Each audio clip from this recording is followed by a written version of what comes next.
everyone, this is Anupma Singh and you're watching Bollywood Helpline। और आज मैं आपको सुनाने वाली हूँ एक बड़ी ही खूबसूरत सी एक तरफा प्यार की कहानी, बैक इन डेज की कहानी, लेट 60s की अर्ली 70s की कहानी, देवानंद साहब की कहानी। देवानंद साहब बड़े जिंदा दिल किस्म के इंसान थे और कहते हैं कि एक बार प्यार में दिल टूट जाए तो इंसान दोबारा प्यार करने से डरता है, पर शायद देव साहब के साथ ऐसा नहीं था।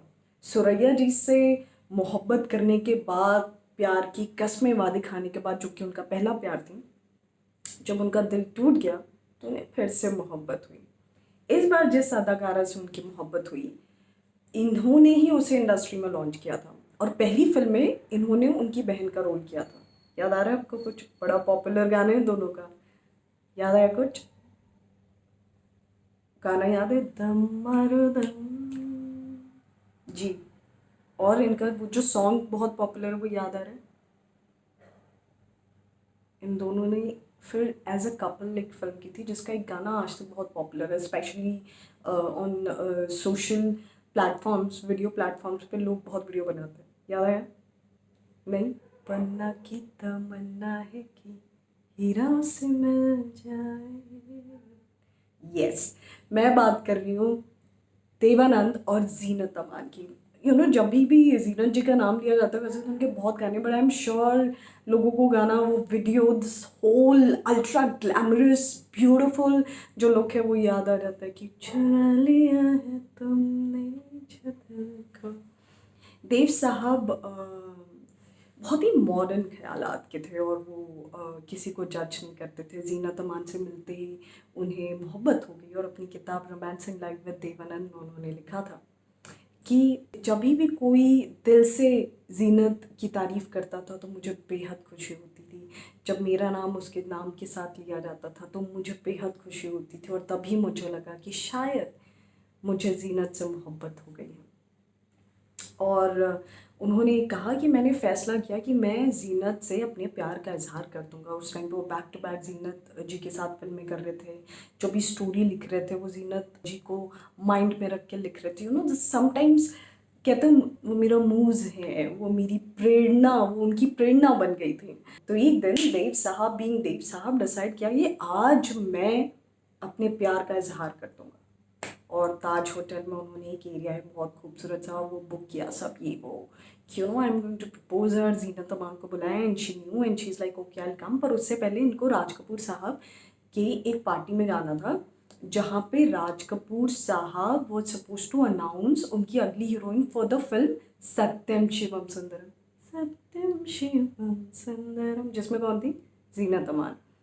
तो देव साहब गए और देव साहब ने ही वॉज अराउंड हर, क्योंकि वो उन्हें प्रपोज करने वाले थे। एक टेंशन थी, एक्साइटमेंट था, बिल्डअप था। तब तक उन्होंने देखा कि जीनत अमान जिस तरह से राज कपूर साहब से मिल रही हैं, ऐसा उन्होंने अपनी किताब में लिखा, और जिस तरह से उनकी बॉडी लैंग्वेज थी वो देव साहब को पसंद नहीं आई। और तब तक राज कपूर साहब ने कहा कि और तो ये वादा रहा कि तुम मेरे सिवा और किसी के लिए सफ़ेद साड़ी नहीं पहनोगी। आपको पता ही है वो उनका एक सिग्नेचर मार्क था कि वो अपनी हीरोइंस को सफ़ेद साड़ी पहनाते थे। एंड देव साहब ने लिखा कि मुझे ना वो जेस्चर दो लोगों के मिलने का कहीं ना कहीं काम से ज़्यादा लगा। वो कहते अचानक से मेरा दिल टूट गया, और कहते दिल टूटा और एक तड़प सी उठी कि अभी जीनत को पकड़ के कह दूँ कि मुझे तुमसे मोहब्बत है, मैं तुमसे प्यार करता हूँ, मैं तुम्हारे लिए फिल्में बनाना चाहता हूँ।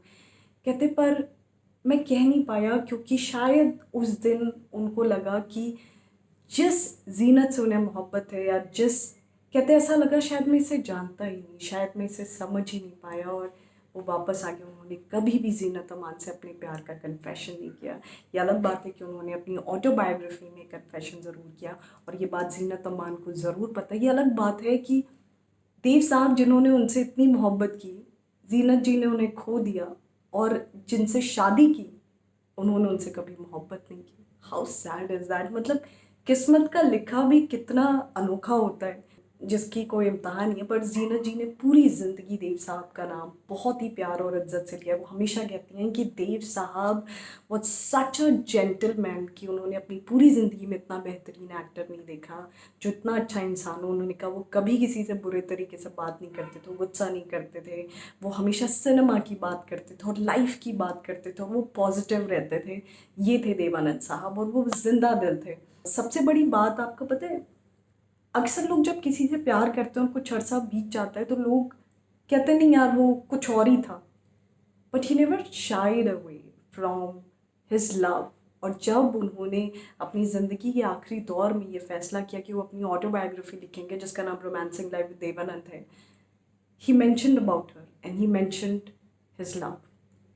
तो ये था देव साहब की एक तरफा प्यार की कहानी, जहाँ पे अनजाने में राज कपूर साहब ने उनका दिल तोड़ दिया। ऐसी और भी कहानियाँ लेके हम आते रहेंगे। आप देखते रहिए बॉलीवुड हेल्पलाइन।